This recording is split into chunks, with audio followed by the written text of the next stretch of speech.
Examining the Scriptures Daily, published by the Watchtower Society for Friday, July the 13th, 2012. Father, glorify your name.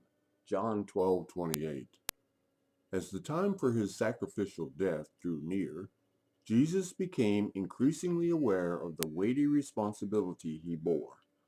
His Father's purpose and reputation depended upon Jesus enduring an unjust trial and a cruel death.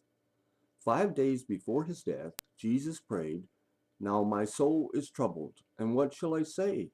Father, save me out of this hour? Nevertheless, this is why I have come to this hour."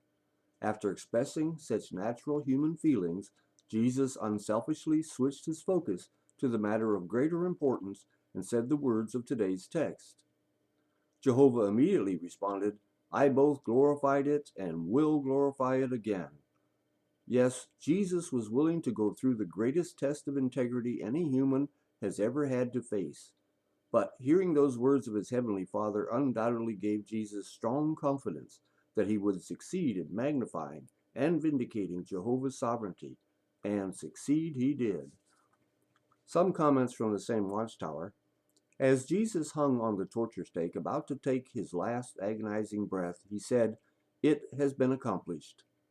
What great things Jesus was able to accomplish with God's help during the 3.5 years from his baptism until his death.